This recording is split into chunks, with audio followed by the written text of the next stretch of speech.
இனிய தோழர்களே தோழியரே, நான் உங்கள் சிப்லாலேருந்து பேசுகிறேங்க. இந்த மாதிரி சாதாரண ஒரு லைனிங் ப்ளவுஸில் எப்படி நம்ம இதை கொஞ்சம் அந்த ஜரி லேஸ் வச்சு அழகுபடுத்தலாம்னு பார்க்கலாம். வாங்க வீடியோவுக்கு போகலாம்.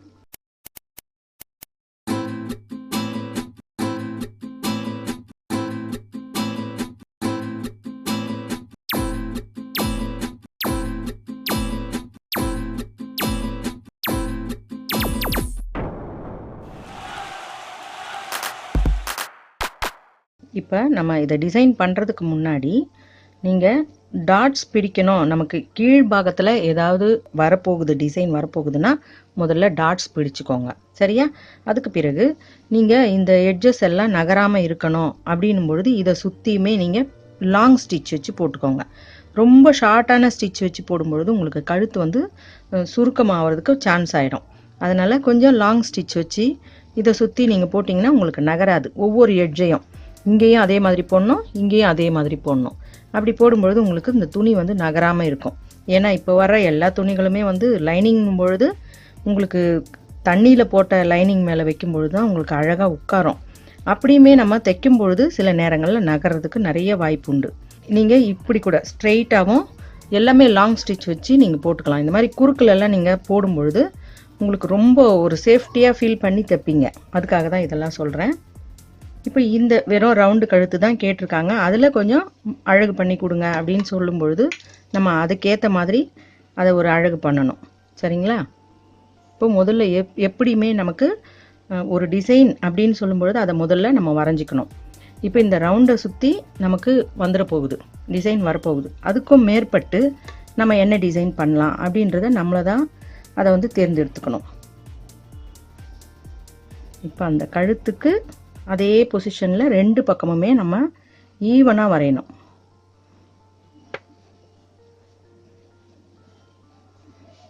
இப்போ ஒரு பக்கம் எப்படி வரைஞ்சிருக்கோமோ அதே மாதிரி பொசிஷன் தான். சரிங்களா? இப்போ இப்படியே தான் வரைகிறோம். வெறும் ரவுண்டு கழுத்து மட்டும்தான், வேறு ஒன்றுமே அதில் நம்ம மாற்றம் பண்ணலை. ஒரு ப்ளவுஸை எந்த அளவுக்கு நம்ம சாதாரண ப்ளவுஸை கூட டெக்கரேட் பண்ணி போடும் பொழுது அந்த சாரியோட மதிப்பே கூடுதலாக ஆகிடும்.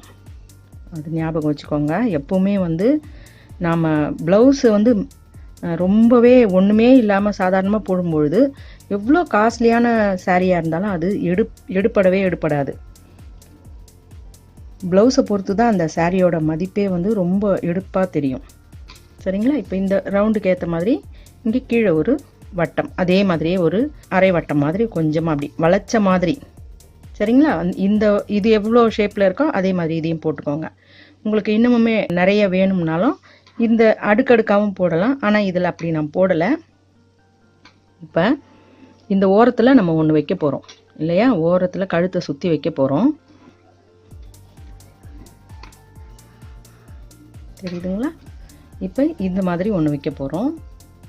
அதே மாதிரி இப்போ இந்த பக்கத்தில் நம்ம வைக்கும் பொழுது இது எந்த அளவில் வச்சோமோ அந்த அளவை நம்ம அப்படியே இதில் இந்த ரெண்டு பக்கமும் ஈவனாக வச்சு பார்க்கும்பொழுது இங்கேருந்து ஸ்டார்ட் ஆகுதுன்றதை நம்ம தெரிஞ்சுக்கணும். சரியா? ரெண்டு பக்கமும் ஒரே மாதிரி வரணும்னா நம்ம அப்படி தான் பண்ணணும். இப்போ நம்ம எதை பண்ணினாலும் வைக்கும் பொழுது அந்த லேஸை நீங்கள் அழகாக அதை இழுக்காமல் வைங்க. சரியா? இழுக்காமல் வைக்கும் பொழுது உங்களுக்கு அந்த துணியில் சுருக்கம் வராமல் இருக்கும். சரிங்களா? இப்போ நான் வரைஞ்சிக்கிட்டதெல்லாம் சரியாக இருக்கா? ரெண்டு பக்கமுமே ஒரே மாதிரியே வரைஞ்சாச்சு, இதையும் வரைஞ்சாச்சு.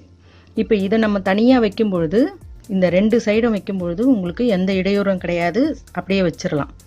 ஆனால் இந்த கழுத்தை நம்ம வைக்கிறதுக்கு முன்னாடி இந்த ரெண்டையும் வைக்கணும்.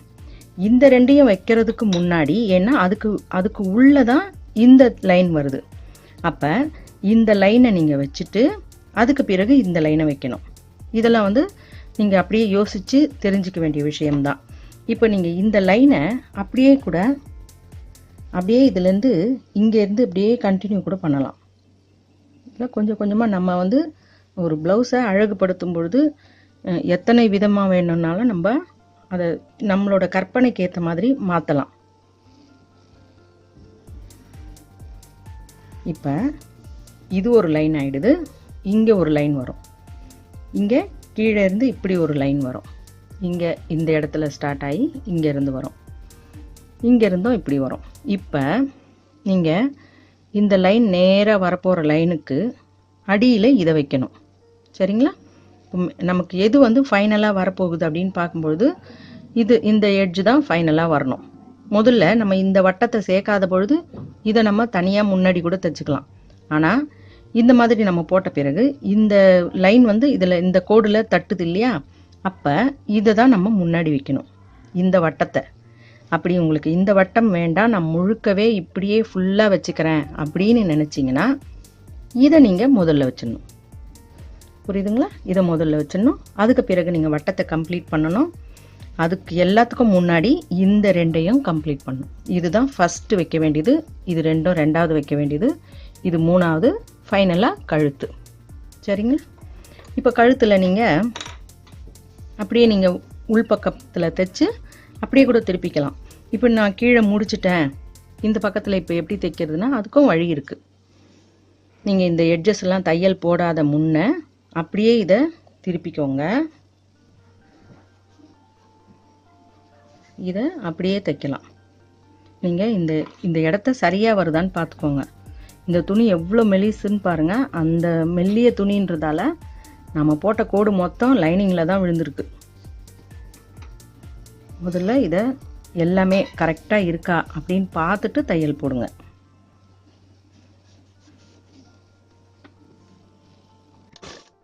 ரொம்ப ஒட்டி போட வேண்டாம்.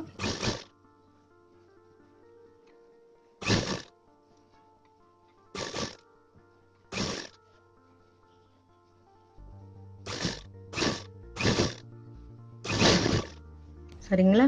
இப்போ இந்த மாதிரி துணிகளுக்கு நம்ம எப்பவுமே போடுற மாதிரி 2 தையல் போட்டுக்கோங்க. கழுத்து மேலே டிசைன் வர்றதால மட்டும்தான் நான் இப்படி தைக்கிறேன். இல்லைன்னா நான் கட்டாயமாக பீஸ் ஒன்று கொடுத்து அதை தான் நான் தைப்பேன், உல்ட்டா பண்ணி தான் தைப்பேன்.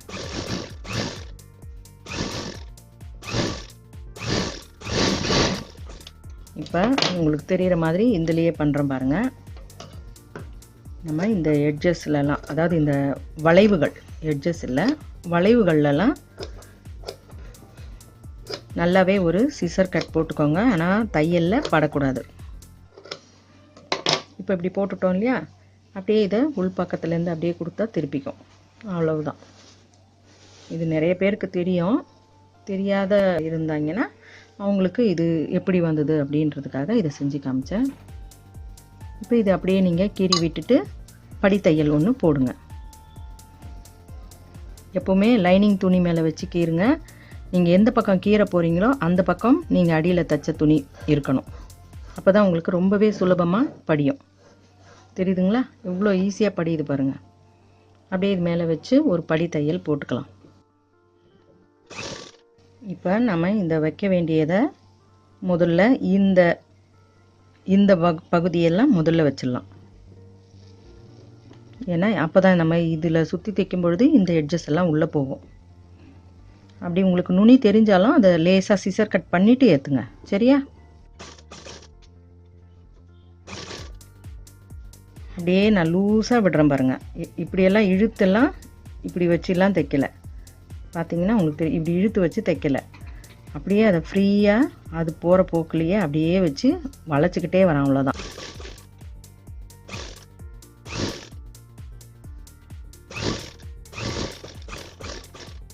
அதே போல் நம்ம இன்னொரு பக்கமும் ஸ்டார்ட் பண்ணுவோம்.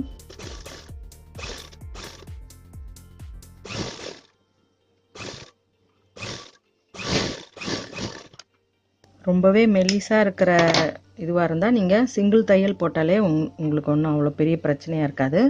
ஆனால் கொஞ்சம் அகலமாக இருக்கும்பொழுது கட்டாயமாக 2 பக்கமுமே போடுங்க. இல்லைன்னா வந்து ரொம்பவே அது தூக்கலாக நிற்கும், அது அவ்வளோ அழகாக இருக்காது. சரிங்களா? இப்போ நம்ம இந்த எட்ஜை ஃபஸ்ட்டு முடிச்சுக்கலாம். அதுக்கு பிறகு நம்ம வட்டமாகவே அதை வைக்கும்பொழுது அதனுடைய அழகு இன்னும் நல்லாயிருக்கும். சரிங்களா?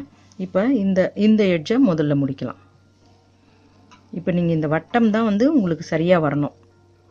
சரிங்களா? நம்ம இந்த வட்டத்துக்கு ஏற்ற மாதிரியே அடுத்த வட்டத்தையும் அப்படியே போட்டுக்கோங்க. அப்போ நமக்கு இது எங்கே முடியுது அப்படின்றது இங்கே தெரியும்.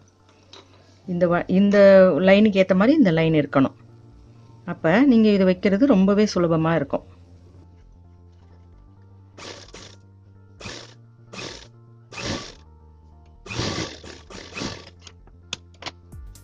மறுமுனையிலையும் அதே மாதிரி வைக்கலாம்.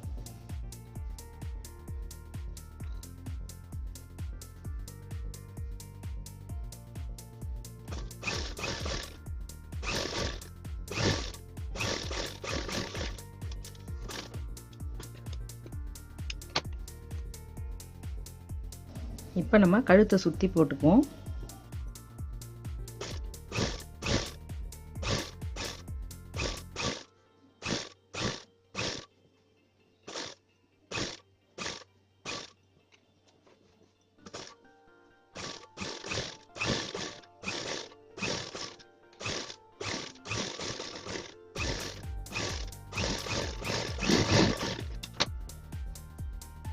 இப்போ நம்ம இந்த எட்ஜஸ் எல்லாமே அப்படியே நம்ம லாக் பண்ணுற மாதிரி அடுத்து இந்த கடைசியாக ஒரு லைனை வைக்கிறோம். சரிங்களா?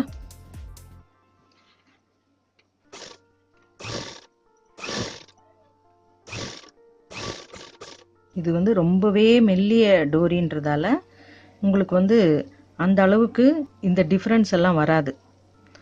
அதாவது பட்டையாக வைக்கிற டோரி அப்படின்னும் பொழுது நீங்கள் வெளிப்பக்கமாக தைச்சிட்டு தான் உள்பக்கம் தைக்கணும். இது வந்து ரொம்ப மெல்லிசாக இருக்கிறதால 1/4 இன்ச்சுக்கும் ரொம்ப கம்மியாக இருக்கு இல்லையா?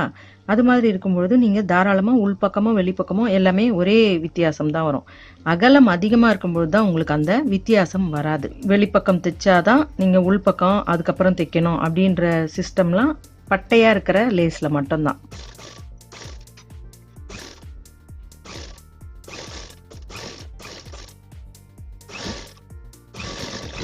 இப்போ இன்னொன்று நம்ம லாக் பண்ணி வைக்கிறதால கட்டாயமாக இதிலெல்லாம் நீங்கள் 2 தான் போடணும்.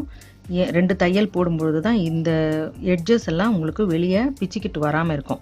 சிங்கிள் தையல் மட்டும் இந்த மாதிரி ஒன்றோட ஒன்று சேரும் பொழுது இந்த மாதிரி டோரியோ அல்லது நீங்கள் லேஸோ எது வச்சாலுமே ஒன்றோட ஒன்று ஜாயின் ஆகிற இடங்கள்லாம் கட்டாயமாக நீங்கள் 2 பக்கமுமே தையல் போடுங்க.